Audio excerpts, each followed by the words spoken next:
மக்களை காக்க தமிழகத்தை மீட்க திருச்சிக்கு வருகை தரும் குடிமராமத்து நாயகன் மாணவர்களின் நம்பிக்கை எதிர்கால தமிழகம் எடப்பாடியாரை வருகவென வரவேற்கிறோம். புரட்சி தமிழரின் எழுச்சி பயணத்தை வரவேற்பது ஆர் மனோகரன், பிஎஸ்சி, எக்ஸ்எம்எல்ஏ, கழக அமைப்புச் செயலாளர், முன்னாள் அரசு தலைமை கொறடா. மணப்பாறை என்று சொன்னாலே நினைவுக்கு வருவது மணப்பாறை முறுக்கு. ஒரு நல்ல சுவையா இருக்கிற முறுக்கு மணப்பாறை முறுக்கு. இந்த முறுக்குக்கு பெயர் பெற்ற பகுதி இந்த மணப்பாறை பகுதி.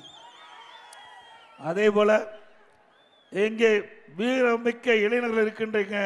இந்த வீரமிக்க இளைஞர்கள் இன்றைக்கு நம்முடைய ஜல்லிக்கட்டு காளையை அடக்கக்கூடிய வீரர் நிறைந்த பகுதி. அந்த ஜல்லிக்கட்டு வீரர்களுக்கு என்னுடைய மனமார்ந்த வாழ்த்துக்கள். அதிமுக ஆட்சி அமைந்த பிறகு இந்த ஜல்லிக்கட்டு வீரர்களுக்கு முழு பாதுகாப்பு சலுகைகள் வழங்கப்படும்.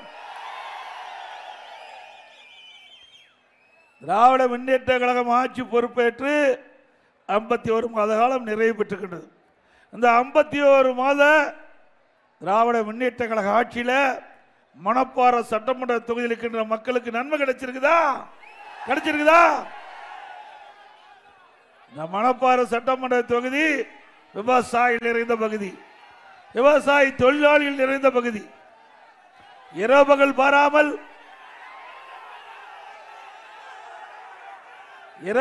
பாராமல் உழைக்கின்ற மக்கள் நிறைந்த பகுதி மணப்பாறை சட்டமன்ற தொகுதி. இந்த பகுதியில் இருக்கின்ற மக்களுக்கு அதிமுக ஆட்சியிலே பல்வேறு திட்டங்களை நிறைவேற்றி அதன் மூலமாக பல்வேறு நன்மைகள் இந்த மக்களுக்கு கிடைத்திருக்கின்றன. ஏனைய விவசாயிகள் எடுத்துக்கொண்டால் விவசாயிகள் தொடக்க வேளாண் கூட்டுறவு கடன் சங்கத்தில் வாங்கிய பயிர் கடன் ஒரே 5 ஆண்டு ஒரு ஆட்சியில் 2 முறை கடன் தள்ளுபடி செய்யப்பட்டிருக்கிறது. இந்திய வரலாற்றிலேயே எந்த மாநிலத்திலும் இந்த இப்படி கடன் தள்ளுபடி செய்த வரலாறு கிடையாது. தமிழ்நாட்டு வரலாறுலையும் கிடையாது. அது அனைத்து இந்திய அண்ணா திராவிட முன்னேற்ற கழக ஆட்சியில் தான் இந்த வரலாற்றை படைத்திருக்கின்றோம். அதே போல இன்றைய தினம் நம்முடைய மக்களுக்கு நீர் முக்கியம். அதுவும் இந்த மணப்பாறை சட்டமன்ற தொகுதி மக்களுக்கு முழுக்க முழுக்க தண்ணீர் முக்கியம். அந்த தண்ணீரை முழுமையாக சேமித்து கோடை காலத்திலே விவசாயத்துக்கு தேவையான நீர், குடிப்பதற்கு தேவையான நீரை வழங்குவதற்காக குடிமராமத்து திட்டத்தை கொண்டு வந்து அங்கங்கே இருக்கின்ற ஏரி, குளம், குட்டை எல்லாம் தூர்வாரி பருவ காலத்தில் பெய்கின்ற நீர் அந்த ஏரி, குளம், குட்டையில் தேக்கி நிலத்தடி நீரை உயர்த்தி கோடை காலத்தில் நம்முடைய விவசாய மக்களுக்கு தண்ணீர் கிடைக்க செய்தோம். அதோடு நம்முடைய மக்களுக்கு குடிநீர் வசதி ஏற்பாடு செய்தோம். இன்னொரு பக்கம் ஏரியில் அள்ளப்பட்ட வண்டல் மண் விவசாயிகளுக்கு இலவசமாக கொடுத்தோம். ஆக ஏரி ஆழமாக்கப்பட்டது, பெய்கின்ற மழை நீர் தேக்கப்பட்டது. அதில் அள்ளப்பட்ட வண்டல் மண் விவசாயிகளுடைய நிலத்திற்கு இயற்கை உரமாக பயன்படுது. இதனால் விவசாய விளைச்சல் அதிகரித்தது. ஒரு பக்கம் ஏரி நிரம்பி நிலத்தடி நீர் உயர்ந்தது. இது அதிமுக ஆட்சியுடைய அற்புதமான திட்டம். விவசாயிகளுக்கு 24 மணி நேரம் மின் மோட்டார் இயக்க வேண்டும். அதற்கு மும்முனை மின்சாரம் 24 மணி நேரம் கொடுத்து அதிமுக ஆட்சி. அதே போல இயற்கை சீற்றம், வறட்சி. அந்த வறட்சியான காலத்தில் விவசாயியுடைய பயிர்கள் சேதமடைந்த பயிர்களை கணக்கிட்டு வறட்சி நிவாரணம் கொடுத்த ஒரே அரசாங்கம் அதிமுக அரசாங்கம். விவசாயிகளுக்கு வேளாண் கருவி, டிராக்டர் வாங்கினா மானியம், ஸ்ப்ரேயர் வாங்கினா மானியம், அதே போல உர மானியம், இப்படி பல மானியத்தை கொடுத்து விவசாயிகளுடைய வாழ்க்கை தரத்தை உயர்த்திய அரசாங்கம் அதிமுக அரசாங்கம். இன்னொரு பக்கம் விவசாயி தொழிலாளி, அந்த விவசாய தொழிலாளிகளுக்கும் அதிமுக ஆட்சியில் நிறைய திட்டங்களை கொண்டு வந்து நிறைவேற்றிருக்கோம். பசு வீடுகள் கொடுத்தோம். அவர்களுக்கு விலையெல்லாம் கறவை மாடு, விலையெல்லாம் ஆடுகள், விலையெல்லாம் கோழி. அது மட்டும் இல்லை, உழவர் பாதுகாப்பு திட்டத்தில் பல திட்டங்களை கொண்டு வந்து அந்த விவசாய தொழிலாளிகளுக்கு பல நன்மைகள் கிடைக்கப்பட்டன. அதோட முதியோர்களுக்கு அனைத்து இந்திய அண்ணா திராவிட முன்னேற்ற கழக ஆட்சியில் சட்டப்பேரவையில் 110 விதிகளில் ஒரே நேரத்தில் 5 லட்சம் முதியோர்களுக்கு முதியோர் உதவித்தொகை வழங்கப்பட்டது.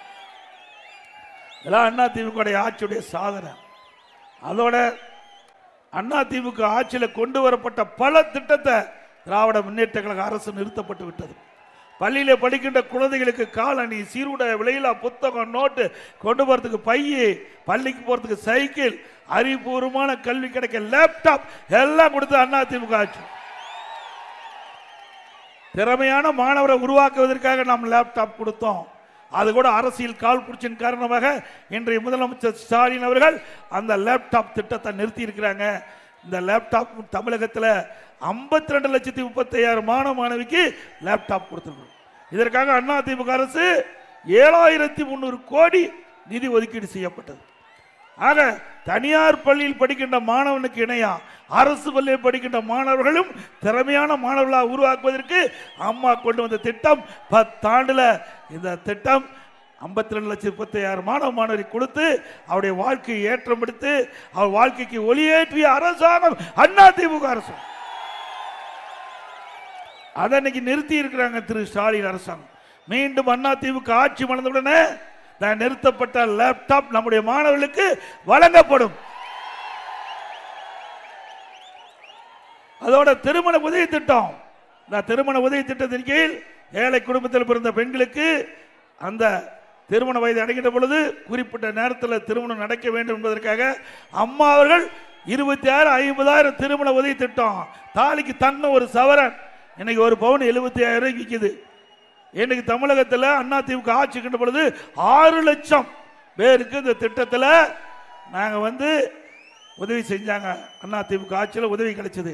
திராவிட முன்னேற்ற கழக ஆட்சி வந்ததையும் அரசியல் கால் பிடிச்சிருக்க நிறுத்தப்பட்டது.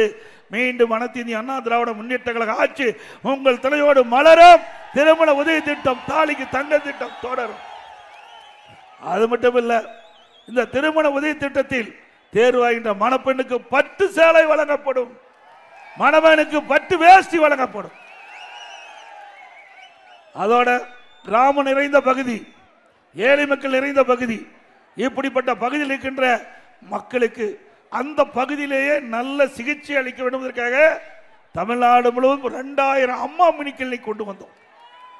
மக்கள் அதிகமாக வசிக்கின்ற பகுதியை தேர்ந்தெடுத்து அங்கு ஒரு அம்மா மினி கிளினிக் திறந்து அந்த அம்மா மினி கிளினிக்கில் ஒரு MBBS டாக்டர், ஒரு செவிலியர், ஒரு மருத்துவ உதவியாளர் நியமிக்கப்பட்டு மிக சிறப்பாக அம்மா மினி கிளினிக் நடைபெற்று வந்தது. அங்க இருக்கின்ற ஏழைகளுக்கு ஏதாவது நோய்வாய்ப்பட்டா உடனே அருகில் இருக்கின்ற அம்மா மினி கிளினிக் சென்று சிகிச்சை பெறலாம். அது இந்த அரசுக்கு பொறுக்கல. ஏன்னா இந்த திட்டம் சிறப்பாக செயல்பட்டு இருந்தது. இதனால அதிமுக கட்சிக்கு நல்ல பெயர் கிடைச்சிட்டு இருந்தது.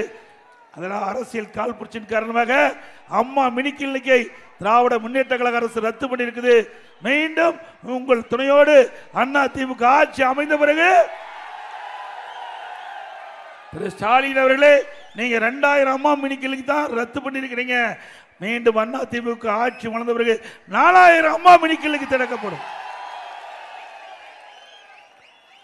சொல்ற ஸ்டாலின் நலம் காக்கும்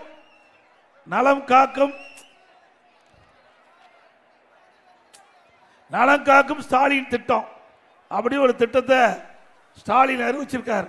எப்ப 4 வருஷம் கழிச்சு தான் மக்களுடைய நலனை பற்றி சிந்தித்த முதலமைச்சர் இன்றைய முதலமைச்சர் ஸ்டாலின். ஆனா மாண்பு அம்மா இருக்கின்ற பொழுது இதற்கு நம்ம ஏழைகளுக்கு நல்ல மருத்துவ சிகிச்சை கிடைக்க வேண்டும் என்பதற்காக தமிழ்நாடு முழுவதும் 10 ஆண்டுல 15 லட்சம் மருத்துவ முகாம் நடத்தி ஏழை மக்களுக்கு உதவி செய்த அரசு அதிமுக அரசாங்கம். 419 நடமாடும் மருத்துவர்கள் அமைச்சு எங்கேயாவது மக்கள் பாதிக்கப்பட்டா உடனடியாக அந்த பகுதிக்கு மருத்துவ குழு சென்று அங்கே ஆய்வு செஞ்சு அவளுக்கு உண்டான சிகிச்சை அளித்து குணமடைய செய்யக்கூடிய அரசாக அதிமுக அரசு இருந்தது. 10 ஆண்டு 2011 2021 வரை அனைத்து இந்திய அண்ணா திராவிட முன்னேற்ற கழக அரசாங்கம். அந்த 10 ஆண்டுல நம்முடைய கிராம பகுதியில் இருக்கின்ற மக்களுக்கு ஒரு நல்ல சிகிச்சை அளிக்க வேண்டும் என்ற அடிப்படையில் அம்மா இருந்த காலத்திலிருந்து அம்மா மறைவுக்கு பிறகு அம்மாவுடைய அரசு சுமார் 254 ஆரம்ப சுகாதார நிலையத்தை திறக்கப்பட்டு அங்கே ஏழை மக்களுக்கு தொடர்ந்து சிகிச்சை அளிக்கக்கூடிய திட்டத்தை கொண்டு வந்து நடைமுறைப்படுத்திய அரசாங்கம் அதிமுக அரசாங்கம். ஏற்கனவே ஆரம்ப சுகாதார நிலையம் இயங்கி வந்தது. அதை தரம் உயர்த்த வேண்டும் என்று மக்களுடைய கோரிக்கை ஏற்று தமிழ்நாடு முழுவதும் 168 ஆரம்ப சுகாதார நிலையத்தை தரம் உயர்த்தப்பட்டு மேம்படுத்தப்பட்ட ஆரம்ப சுகாதார நிலையமாக மாற்றி அமைக்கப்பட்டு அங்கு 30 படுக்கை கொண்ட வசதி ஏற்படுத்தப்பட்டு அங்கே இருக்கின்ற நோயாளிகளுக்கு நல்ல முறையில் சிகிச்சை அளிக்க மருத்துவர் கூடுதலாக நியமிக்கப்பட்ட அரசு அதிமுக அரசாங்கம். அதே போல அம்மா ஊட்டச்சத்து பெட்டகம் கொடுத்தோம். அம்மா குழந்தைகள் நல பரிசு பெட்டகம். ஏழை தாய் பெற்ற அந்த குழந்தை கூட நல்ல சுகாதாரமா நல்ல ஆரோக்கியமா இருக்க வேண்டும் என்பதற்காக அம்மா குழந்தைகள் நல பரிசு பெட்டகம் 16 பொருள் கொண்ட பெட்டகத்தை கொடுத்த ஒரே அரசாங்கம் அதிமுக அரசாங்கம். இதையெல்லாம் ஏழை மக்களுக்காக பார்த்து பார்த்து இதயம் புரட்சி தலைவி அம்மா அவர்கள் ஒரு பெற்ற தாய் தன்னுடைய மகளுக்கு என்ன செய்ய வேண்டும் என்று நினைக்கிறாரோ அதை பெறாத தாய் புரட்சி தலைவி அம்மாள் பார்த்து பார்த்து நம்முடைய சகோதரிகளுக்கு இந்த திட்டத்தை கொண்டு வந்து நிறைவேற்றி அதனால் நம்முடைய பிறக்கின்ற குழந்தை கூட அற்புதமாக இருக்க வேண்டும் என்று திட்டத்தை கொண்டு வந்து நடைமுறைப்படுத்திய அரசாங்கம் அதிமுக அரசாங்கம்.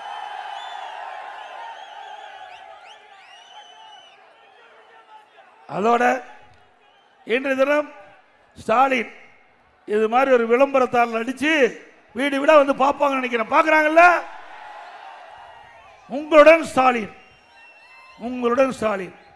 4 ஆண்டு காலமாக வீட்டில் இருப்பவரோடு இருந்துவிட்டு இப்பதான் 4 ஆண்டு கழிச்சு உங்களுடன் ஸ்டாலின் என்று மக்கள்கிட்ட வந்து பார்த்திருக்கிறார்.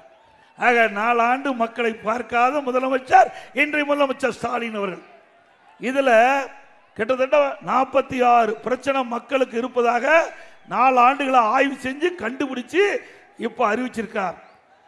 இந்த 46 பிரச்சனை என்னென்ன இந்த விளம்பரத்தாரில் அச்சிட்டு கொடுத்திருக்கிறாங்க. இதை எடுத்துக்கிட்டு அரசு அதிகாரிகள் வீடு வீடா வந்து உங்களை சந்தித்து என்ன பிரச்சனை இருக்குன்னு கேட்டறிந்து பிரச்சனை தீர்ப்பாங்களாம். நடக்குமா? இது ஏமாற்று வேலை தானே. ஏன் 4 ஆண்டு காலமாக 46 பிரச்சனை இருப்பதாக இந்த முதலமைச்சருக்கு தெரியல என்றால் இவர் ஆட்சி செய்து எந்த லட்சணத்தில் இருக்கும் என்பதை நாம் எண்ணி பார்க்க வேண்டும். அது மட்டுமல்ல, இதே போல அவர் எதிர்க்கட்சி தலைவராக இருக்கும்போது ஊர் ஊரா போய் ஒரு பெட்டி காட்டினார். வரும்போது ஒரு பெட்டி காட்டினாங்க, அங்கதான் நினைக்கிறேன். பெட்டி காணாமனாரு. நல்ல வேலைக்கு எனக்கு ஞாபகப்படுத்தி இருக்காரு அவர். நாம மறந்தாலும் மக்கள் மறக்கல. ஸ்டாலின் அவர்களே, மக்களை ஏமாற்ற முடியாது, அதுக்கு இதுவே சாட்சி.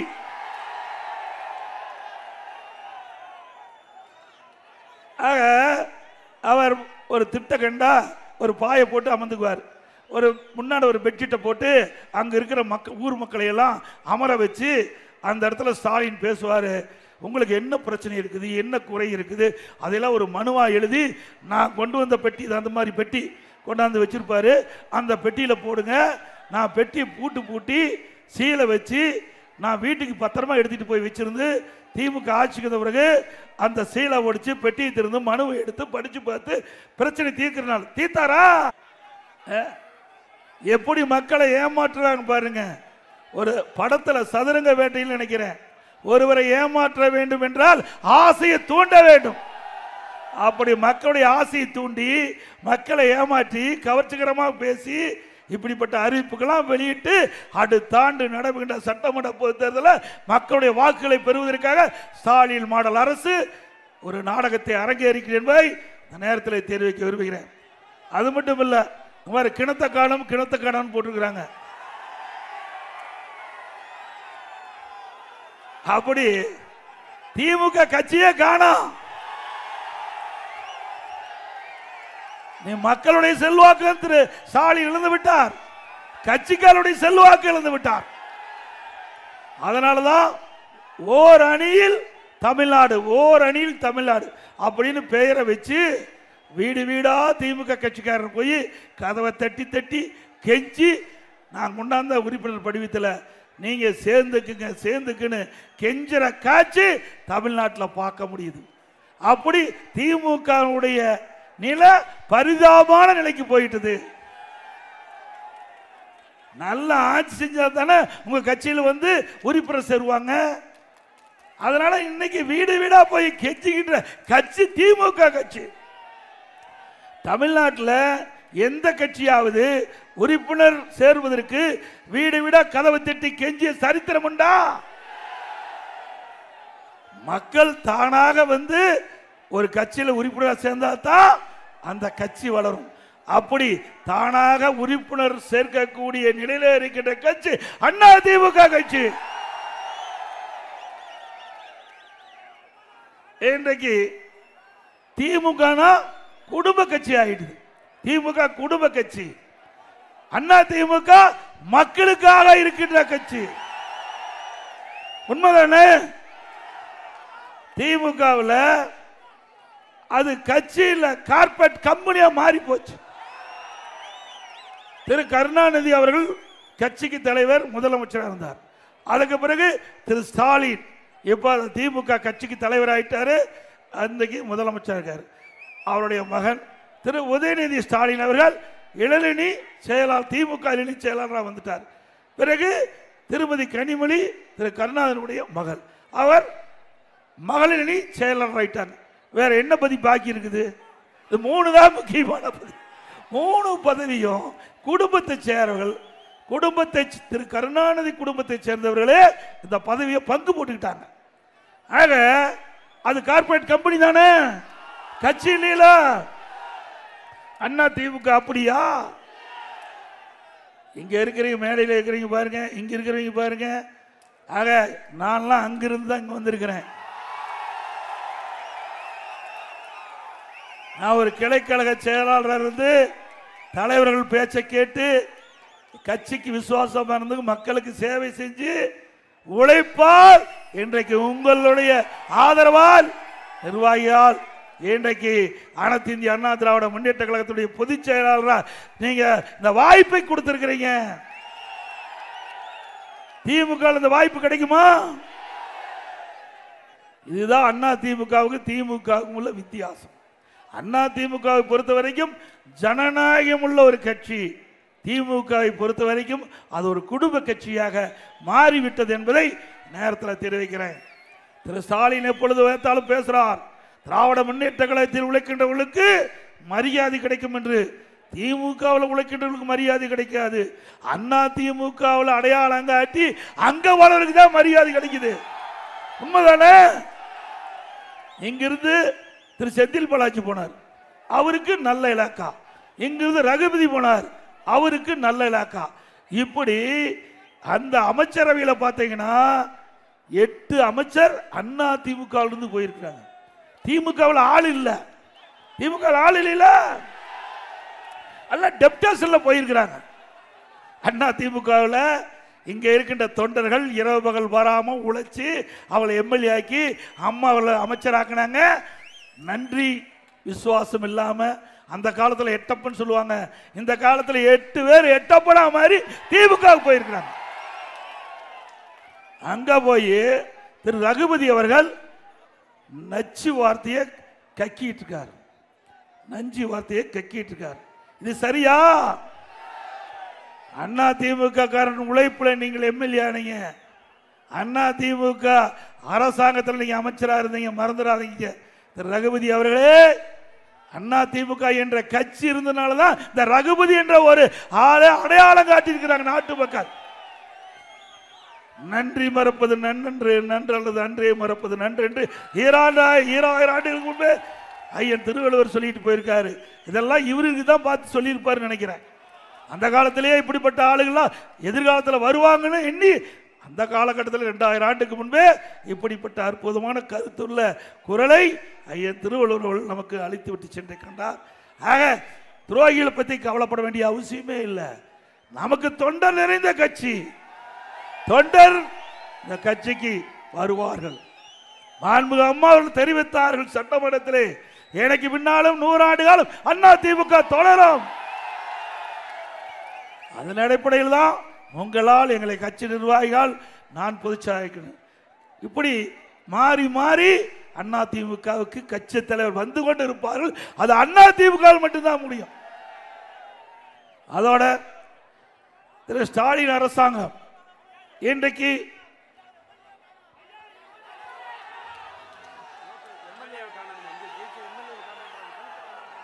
அதே எம்எல்ஏ 8 மாசம் காணா தானா காணாது போயிறாரு. அடுத்த ஆண்டு நடைபெற்ற சட்டமன்ற பொதுத் தேர்தலில் உங்களுடைய ஆதரவோட நம்முடைய கழக வேட்பாளர் வெற்றி பெறுவது உறுதி.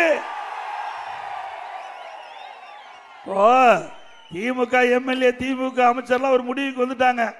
ஏன்னா அடுத்த தடவை ஆட்சிக்கு வர முடியாது. கிராமத்தில் ஒரு பழமொழி சொல்லுவாங்க, எரியிற வீட்டில் பிடிக்கிறது மிச்சம். இந்த 8 மாசத்துல முடிவு பண்ணி கொள்ளையடிக்க ஆரம்பிச்சுட்டாங்க. அதனாலதான் காணோம், வேற ஒன்றும் கிடையாது. அதே போல திராவிட முன்னேற்ற கழக ஆட்சியில் இன்றைக்கு வீட்டு வரி நகரத்தில் 100% உயர்த்திட்டாங்க. கடைக்கு 180% உயர்த்திட்டாங்க. குடி வரி உயர்த்தப்பட்டது. போதாதுக்கு குப்பைக்கு வரி போட்ட ஒரே அரசாங்கம் தமிழ்நாடு அரசு, ஸ்டாலின் அரசாங்கம் தான். அதோட மின் கட்டணம் 67% உயர்த்தப்பட்டு விட்டாங்க. மின் கட்டணம் 67% உயர்ந்தது. அதோட கடைக்கு தொழிலுக்கு பீக்கவர் 2 மடங்கு மின் கட்டணம் உயர்வு. ஆகவே இந்த கடைக்காரெல்லாம் சிந்திச்சு பார்க்கணும், நகர மக்கள்லாம் சிந்திச்சு பார்க்கணும். அனைத்து இந்திய அண்ணா திராவிட முன்னேற்ற கழகத்தில் மின் கட்டணம் எவ்வளவு இருந்தது, குடி வரி எவ்வளவு இருந்தது, வீட்டு வரி எவ்வளவு இருந்தது, கடை வரி எவ்வளவு இருந்தது என்பதை கணக்கிடுங்க. உங்களுக்கு அண்ணா திமுக ஆட்சிக்கும் திமுக ஆட்சிக்கும் ஒப்பிட்டு பாருங்க, எந்த ஆட்சி சிறந்த ஆட்சி என்று கருதி இங்கே இருக்கின்ற நகர மக்கள் அண்ணா திமுக ஆதரவு தாரி தாரி என்று நேரத்தில் கேட்க விரும்புகின்றேன். கொரோனா காலத்தில் 12 மாசம் யாரும் வேலைக்கு போக முடியல. ஒரு கடுமையான சோதனையான நேரம். அந்த கொரோனா வைரஸ் தொற்று பரவதை தடுக்க வேண்டும் என்ற அடிப்படையில் அண்ணா திமுக அரசு செயல்பட்டு விலை மதிக்க முடியாத உயிரை நாங்கள் காப்பாற்றினோம். அதோட அந்த காலகட்டத்தில் மக்கள் பாதிக்க கூடாது என்பதற்காக அம்மாவுடைய அரசு 12 மாத காலமா விலையில அரிசி, விலையில சக்கரை, விலையில எண்ணெய் ரேஷன் கடையிலே கொடுத்த ஒரே அரசாங்கம் அண்ணா திமுக. அதோட குடும்பத்தையும் 1000 ரூபாய் கொடுத்தோம். அதே ஆண்டு தைப்பொங்கல் வந்தது. கிராமத்தில் இருக்கின்ற மக்கள், நகரத்தில் இருக்கின்ற மக்கள் தைப்பொங்கல் சிறப்பாக கொண்டாட வேண்டும் என்பதற்காக தைப்பொங்கல் பரிசு 2500 ரூபாய் எல்லா குடும்பத்தையும் கொடுத்தோம். அதே போல அந்த காலகட்டத்தில் கொரோனா காலகட்டத்தில் பள்ளிகள் மூடப்பட்டு விட்டது, கல்லூரிகள் மூடப்பட்டு விட்டது. கல்லூரி மாணவர்களுக்கு அவருடைய படிப்பு பாதிக்கக்கூடாது என்பதற்காக அவருக்கு ஆன்லைனில் வகுப்பு நடத்தணும், ஆன்லைனில் தேர்வு நடத்தணும். நல்ல முறையில் அவர்கள் அந்த தேர்ச்சி பெற்று பட்டம் பெற்றார்கள். பள்ளியில் படிக்கிற மாணவருக்கு ஆல் பாஸ் போட்டு கொடுத்தோம். அண்ணா திமுக ஆட்சியில் இப்படி நிறைய திட்டங்களை கொண்டு வந்து நிறைவேற்றப்பட்டு என்பது நேரத்தில் தெரிவித்து, இன்றைய தினம் பள்ளிகள், நீங்க பள்ளிகளை பார்த்தீங்கன்னா ஆசிரியர் பற்றாக்குறை. இன்னைக்கு அரசாங்க பள்ளியில் முழுமையான ஆசிரியர் இல்லை. அதனால கல்வித்தரம் இன்றைக்கு குறைஞ்சு போச்சு. அதனால இன்னைக்கு தமிழ்நாட்டில் 207 அரசு பள்ளிகள் மூட வேண்டிய சூழ்நிலை ஏற்பட்டு போச்சு. இந்த அரசு மீண்டும் திறக்குன்னு சொல்லியிருக்கிறாங்க. ஆனால் இது வரைக்கும் திறந்த மாதிரி தெரியல. ஒரு அரசாங்க பள்ளி எதற்காக திறக்கிறோம்? ஏழை மாணவர்கள் அந்த அரசு பள்ளியை படித்து அவர்கள் உயர்ந்த இடத்துக்கு வர வேண்டும் என்ற அடிப்படையில் தான் நிறைய பள்ளியில் அனைத்து இந்திய அண்ணா திராவிட முன்னேற்ற கழக அரசு இருக்கும்போது திறக்கப்பட்டது. அதாவது கல்வியே வளர்ச்சி அடைய வேண்டும். இன்றைக்கு கிராமத்திலிருந்து நகர வரை ஏழை மக்கள் அதிகமாக கல்வி கிடைக்க வேண்டும் என்ற அடிப்படையில் நாம பள்ளிகளை திறந்தோம். ஆனால் திமுக ஆட்சியில் அரசு பள்ளியிலே மூடியது திமுக. அதோட இப்பொழுது பார்த்தீங்கன்னா இந்த ஆண்டு பார்த்தீங்கன்னா தனியார் பள்ளிக்கு கூடுதலா போய் சேர்ந்திருக்காங்க. கடந்த ஆண்டை விட இந்த ஆண்டு 1,40,000 பேர் அரசு பள்ளி படிக்கிற மாணவர்கள் எண்ணிக்கை குறைஞ்சிருக்குது. ஏன்னா சரியான ஆசிரியர் கிடையாது, வகுப்புல சரியான ஆசிரியர் கிடையாது, சரியா தரமா கல்வி கிடையாது. இதனால அரசு பள்ளியிலே படிக்கின்ற மாணவருடைய எண்ணிக்கை குறைஞ்சு தனியார் பள்ளியில் சேர்க்கக்கூடிய அவலங்கள இந்த ஆட்சியில் பார்க்கப்படும் என்பதை நேரத்தில் தெரிவித்து, அது மட்டும் இல்ல, இன்றைக்கு ஒரு சுற்றறிக்கை வெளியிட்டிருக்காங்க அரசு பள்ளியில் அனைத்திலுமே தலைமை ஆசிரியருக்கு. அதுல ஒவ்வொரு வகுப்பறையிலையும் மாணவர் யாராவது போதைப் பொருள் பயன்படுத்துறாங்களான்னு. எவ்வளவு அவமானமா இருக்குது. ஒரு அரசாங்கம் தலைமை ஆசிரியருக்கு, அரசு பள்ளியில் இருக்கிற தலைமை ஆசிரியருக்கு ஒரு சுற்றறிக்கை. அந்த சுற்றறிக்கையில் உங்களுடைய பள்ளியில வகுப்பறையில் எந்த மாணவன் இந்த போதை பொருள் பயன்படுத்துகிறார் விவரத்தை கேட்டுக்கிறாங்க. ஏயா இதுக்கா அரசாங்க பள்ளிக்கூடம் நடத்துறோம்? உங்க பள்ளியில யார் சிறந்த மாணவன் கேளு, சிறந்த விளையாட்டு வீரன் கேளு, சிறந்த ஒழுக்கமுள்ளவன் கேளு. அதை விட்டுட்டு நம்ம மாணவர்களை கொச்சப்படுத்துகின்ற விதமாக இந்த அரசாங்கம் தலைமை ஆசிரியருக்கு இப்படிப்பட்ட சுற்றறிக்கை விட்டு அரசாங்கம் தொடர வேண்டுமா? நான் ஏற்கனவே குறிப்பிட்டேன். திராவிட முன்னேற்ற கழகம் ஆட்சி பொறுப்பேற்று ஓராண்டில் தமிழகத்திலே போதை பொருள் நடமாட்டம் அதிகமாக இருக்கின்றது, அதை கட்டுப்படுத்துங்கள் என்று சட்டமன்றத்தில் முதலமைச்சருக்கு கோரிக்கை வச்சேன். ஊடகத்தின் வாயிலாக பேட்டி கொடுத்தேன், அறிக்கையின் வாயிலாக வெளியிட்டேன். ஆனா விடியா திமுக அரசு அவள் அதை பொருட்படுத்தவில்லை. ஆனால் இன்றைய தினம் இன்றைக்கு தமிழகத்தில் போதைப் பொருள் நிறைந்த மாநிலமாக மாறி இளைஞர்கள், மாணவர்கள், பொதுமக்கள் போதைக்கு அடிமையாகி சீரழிக்கக்கூடிய நிலை ஏற்பட்டு விட்டது. இன்றைய தினம் முதலமைச்சரே தொலைக்காட்சி வாயிலாக செய்தி கொடுக்கின்றார், இளைஞர்களே போதையின் பாதையில் செல்லாதீர்கள். எப்ப எல்லாம் போதைக்கு அடிமையாகி அவர் சீரழிந்த பிறகு இந்த உபதேசம் சொல்லி என்ன பிரயோஜனம்? நாங்கள் சொல்லுகின்ற போதே பிரதான எதிர்க்கட்சி சொல்லுகிறது, அதை நீங்கள் காது கொடுத்து கேட்டு அதற்கு உண்டான நடவடிக்கை எடுக்கப்பட்டிருந்தா இந்த நிலை நம்முடைய தமிழ்நாட்டு மக்களுக்கு ஏற்பட்டிருக்காது. ஆனால் திமுக இதையெல்லாம் கண்டுகொள்ளவில்லை என்பதை இந்த நேரத்தில் சுட்டிக்காட்ட விளைகிறேன். இன்றைக்கு அனைத்து இந்திய அண்ணா திராவிட முன்னேற்ற கழக ஆட்சி இஸ்லாமிய பெருமக்களுக்கு நிறைய திட்டங்களை கொண்டாந்து நிறைவேற்றிருக்கிறோம்.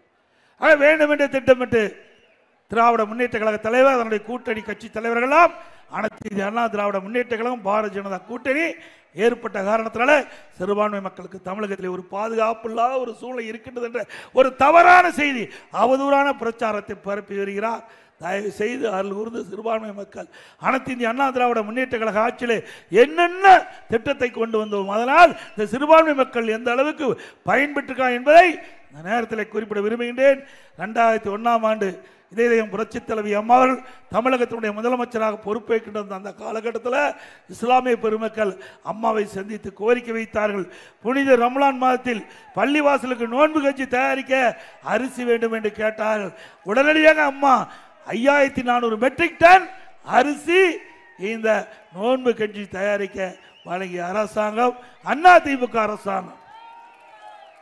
நாகூர் தர்கா சந்தனக்கூடு திருவிழாவிற்கு தேவைப்படும் சந்தன கட்டைகள் விலையில்லாமல் வேண்டும் என்று கேட்டார்கள்.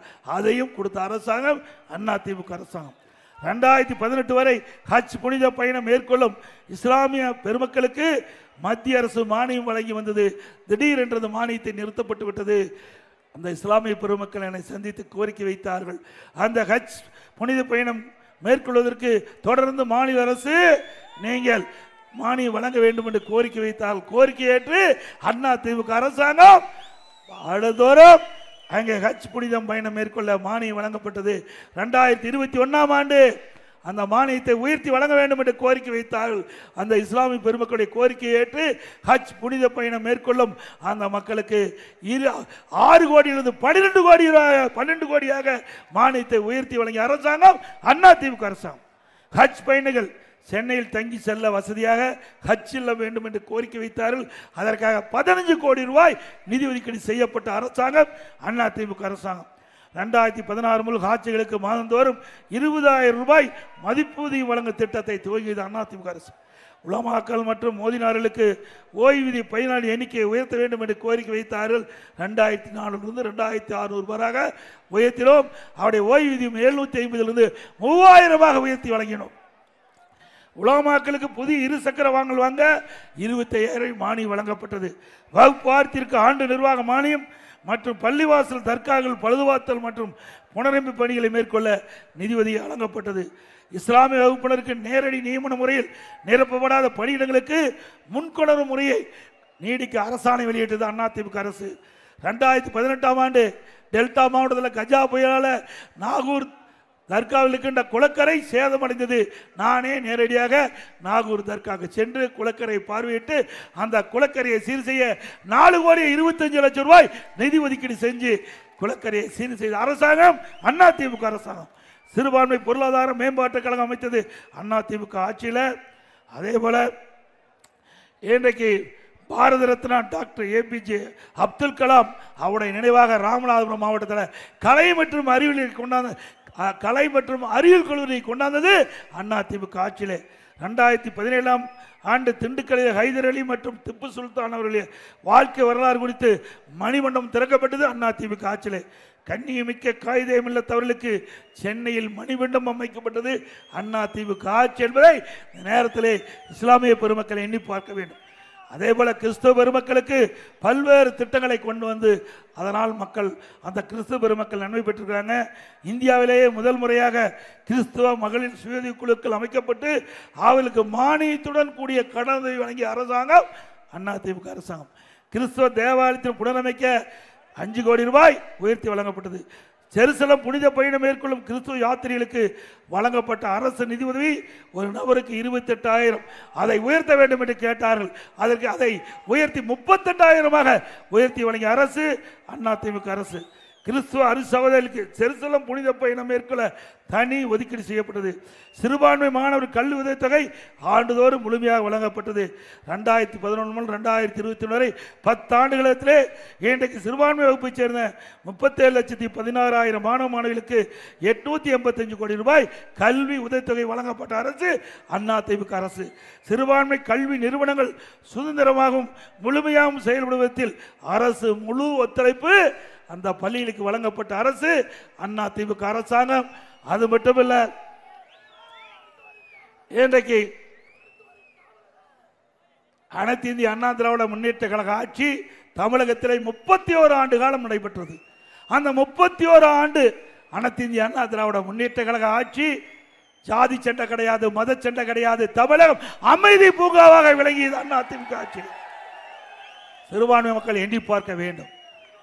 தமிழகம் அமைதி பூங்காக விளங்கிய காலம் அனைத்து இந்திய அண்ணா திராவிட முன்னேற்ற கழக ஆட்சி காலம் என்பதை எண்ணி பார்த்து எங்களுக்கு நீங்கள் ஆதரவு வழங்குவது வழங்காது உங்களுடைய விருப்பம். இது ஜனநாயக நாடு. ஆனால் வேண்டுமென்றே திட்டமிட்டு எதிர்க்கட்சியினர் அவதூறு பிரச்சாரத்தை பரப்புகிறார்கள். அதை மட்டும் நம்ப வேண்டாம் என்று அன்போடு இந்த நேரத்தில் கேட்டு, அதேபோல போக்குவரத்து ஊழியருடைய நியாயமான கோரிக்கைகள் அனைத்து இந்திய அண்ணா திராவிட முன்னேற்ற கழக ஆட்சி அமைந்தவுடன் அதையும் அவர்களுக்கு நிறைவேற்றி தரப்படும் என்ற செய்தியை சொல்லி, இன்றைக்கு ஏழை மக்கள் நிறைந்த பகுதி, ஏழை விவசாய தொழிலாளிகள், தாழ்த்தப்பட்ட மக்கள், அந்த மக்களுக்கு அற்புதமான காங்கிரீட் வீடு அதிமுக ஆட்சியிலே கட்டிக்கிறோம். அவர்களுக்கு வீட்டு மனை இல்லாவிட்டால் அரசாங்கமே நிலம் வாங்கி அவர்களுக்கு வீட்டு மனை கட்டி கொடுக்கப்படும். அதே போல நம்முடைய தாய்மார்களுக்கும் நம்முடைய சகோதரிகளுக்கும் ஒவ்வொரு தீபாவளி என்றும் அற்புதமான சேலைகள் வழங்கப்படும் அதிமுக ஆட்சி. அதே போல இந்த மணப்பாறை சட்டமன்ற தொகுதி ஒரு வளர்ச்சி நடந்த பகுதி. இந்த மக்களுக்கு தேவையான வேலைவாய்ப்பு உருவாக்கின்ற விதமாக இந்த பகுதியிலே தொழிற்சாலை வருவதற்கு அதிமுக அரசு நடவடிக்கை எடுக்கும் என்பதை நேரத்திலே தெரிவித்து, மக்களை காப்போம், தமிழகத்தை மீட்போம், மக்களை தமிழகத்தை மக்களை தமிழகத்தை மக்களை தமிழகத்தை ஸ்டாலின் மாடல் அரசு, ஃபெயிலியர் மாடல் அரசு, பை பை ஸ்டாலின். அதோட இன்னொன்று முக்கியமானது, இந்த கரூர் மாவட்டம் மாயனூர் காவிரி ஆற்றிலிருந்து உபரி நீரை மணப்பாறை சட்டமன்றத்தை மையப்பற்றி ஒன்றியம் பொன்னி ஆற்றிலிருந்து கண்ணக்கூத்து வரை நீரேற்ற திட்ட அந்த திட்ட அறிக்கை தயாரிக்க அதிமுக ஆட்சி இருக்கின்ற பொழுது 40 லட்சம் ரூபாய் நிதி ஒதுக்கீடு செய்யப்பட்டது. அதுக்கு அரசாணை வெளியிடப்பட்டது. ஆட்சி மாற்றம் ஏற்பட்டு திமுக ஆட்சிக்கு வந்த பிறகு அந்த திட்டம் இன்றைக்கு நிலுவையில் இருக்கின்றது. அதிமுக ஆட்சி மலர்ந்தவுடன் இந்த திட்டம் நிறைவேற்றப்பட்டு இந்த பகுதி மக்களுடைய கோரிக்கை நிறைவேற்றப்படும் என்ற செய்தியை சொல்லி விடைபெறுகின்றேன். நன்றி, வணக்கம். மக்களை காப்போம் தமிழகத்தை மீட்போம் எழுச்சி பயணத்தில் திருச்சி மாநகருக்கு வருகை தரும் மக்களின் முதல்வர் குடிமராமத்து நாயகன், கழக பொதுச் செயலாளர், புரட்சி தமிழரை வருக வருக என வரவேற்பது சி. கார்த்திகேயன், புரட்சி தலைவி அம்மா பேரவை மாவட்ட செயலாளர், முன்னாள் ஆவின் சேர்மன். அரசியல்ல உண்மையா என்னதான் நடக்குது தெரிஞ்சுக்க நாளை நமதே சேனலை சப்ஸ்கிரைப் பண்ணுங்க.